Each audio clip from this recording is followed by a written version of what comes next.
আসসালামু আলাইকুম বন্ধুরা, আরাফাত ডিজিটাল স্টুডিওর পক্ষ থেকে তোমাদের সবাইকে স্বাগত। বন্ধুরা, স্ক্রিনে দেখতে পাচ্ছ গণপ্রজাতন্ত্রী বাংলাদেশ সরকার, মহিলা বিষয়ক অধিদপ্তর, মহিলা ও শিশু বিষয়ক মন্ত্রণালয়, ঢাকা। এখানে হচ্ছে বন্ধুরা যে মাতৃত্বকালীন ভাতা মঞ্জুরির আবেদন ফর্ম। এই আবেদন ফর্মটি কিভাবে পূরণ করতে হবে এবং এই আবেদন ফর্মটি মেথডের মাধ্যমে কিভাবে তৈরি করবা, বন্ধুরা আজকের এই ভিডিওতে আমি তোমাদের দেখানোর চেষ্টা করব।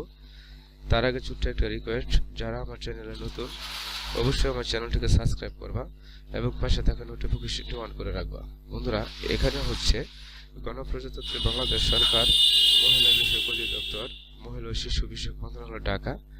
এখানে হচ্ছে যে যদি সেটা কোনো অফিস বরাবর হয় বা কোনো এনজিও বরাবর হয়, বন্ধুরা লোকাল কোনো অফিস বা লোকাল কোনো এনজিও অথবা গার্মেন্টস অথবা ফ্যাক্টরি অথবা মিল কারখানা যাই হোক না কেন, যদি অফিস কর্তৃক বা গার্মেন্টস কর্তৃক বা লোকাল কোম্পানি কর্তৃক যদি এরকম কোনো ফরম্যাট থাকে যে মাতৃত্বকালীন ভাতা দেওয়া হয়, সেই ক্ষেত্রে এখানে কোম্পানির নাম অথবা অফিসের নাম অথবা গার্মেন্টসের নাম এখানে লিখে দিতে হবে এবং ঠিকানা লিখে দিতে হবে। এরপর বন্ধুরা হচ্ছে যে পাসপোর্ট সাইজের সত্যায়িত ছবি, এখানে 1 কপি বা 2 কপি ছবি এখানে আঠা দিয়ে অথবা স্ট্যাপলার পিন দিয়ে অ্যাড করে দিতে হবে।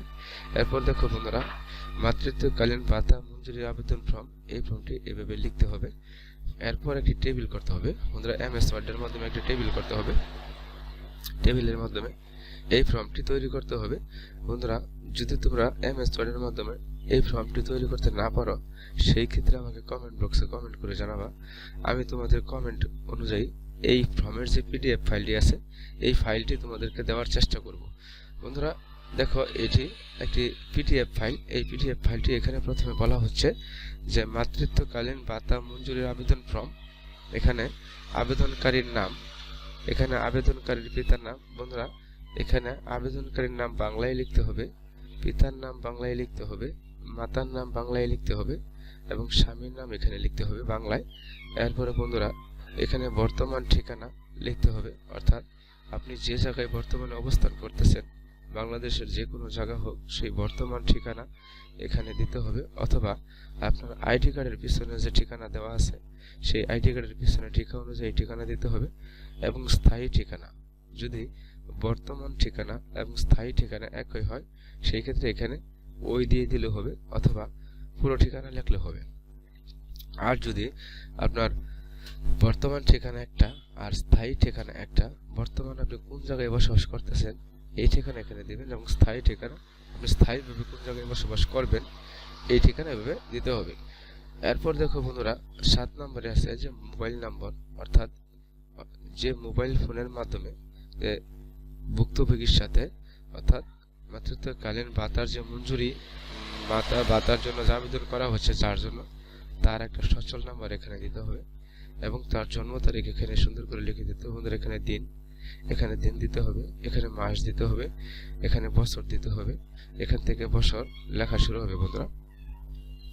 এরপর দেখো এখানে জন্ম নিবন্ধন নম্বর, এখানে জন্ম নিবন্ধন নম্বরটা দিতে হবে। জাতীয় পরিচয়পত্র নম্বর এখানে দিতে হবে বন্ধুরা।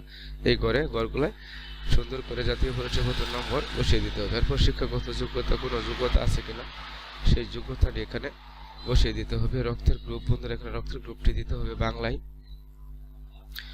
প্রথম গর্ভধারণকাল, অর্থাৎ এই মহিলা যে মাতৃত্বকালীন ভাতার জন্য যে আবেদন করা হচ্ছে, যার জন্য তার যে প্রথম সন্তান হয়েছে, সেই প্রথম সন্তান গর্ভধারণকাল এখানে এই তারিখটি এখানে উল্লেখ করে দিতে হবে। দ্বিতীয় গর্ভধারণকাল, দ্বিতীয়বার যে সন্তান প্রসব করেছে সেটি কত তারিখে প্রসব করেছে এই তারিখটি এখানে উল্লেখ করে দিতে হবে। এরপর দেখো বন্ধুরা, প্রতিবন্ধী কিনা টিক চিহ্ন দিতে হবে। যদি মহিলা প্রতিবন্ধী হয় তাহলে টিক চিহ্ন দিতে হবে, না থাকলে এখানে না করে দিতে হবে।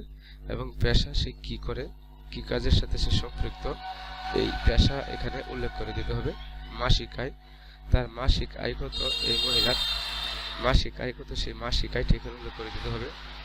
পরিবারের উপার্জনক্ষম মহিলার সংখ্যা, অর্থাৎ এখানে পরিবারে যে উপার্জনকারী মহিলা কতজন, এখানে এই সংখ্যাটি এখানে উল্লেখ করে দিতে হবে। বসত বাড়ি আছে কিনা টিক চিহ্ন দাও, মানে যার জন্য মাতৃত্বকালীন ভাতার জন্য আবেদন করা হচ্ছে তার কি বসত ভিটা আছে কিনা, না অন্যের বসত ভিটায় থাকেন অথবা কোনো বাসা ভাড়ায় থাকেন, এখানে উল্লেখ করে দিতে হবে। সরকার প্রদত্ত কোনো সুযোগ সুবিধা পাচ্ছেন কিনা, অর্থাৎ সরকার কর্তৃক বিভিন্ন ধরনের কর্মসূচির আওতায় তিনি আছেন কিনা সেটি এখানে উল্লেখ করে দিতে হ্যাঁ অথবা না। এরপর বন্ধুরা এখানে দেখো তারিখ, এখানে তারিখটি সুন্দর করে উল্লেখ করে দিতে হবে এবং আবেদনকারী স্বাক্ষর, যার জন্য আবেদন করা হচ্ছে তার স্বাক্ষরটা এখানে সুন্দর করে দিতে হবে। বন্ধুরা মাতৃত্বকালীন ভাতা মঞ্জুরির আবেদন ফর্মটি তোমাদের দেখানোর চেষ্টা করলাম।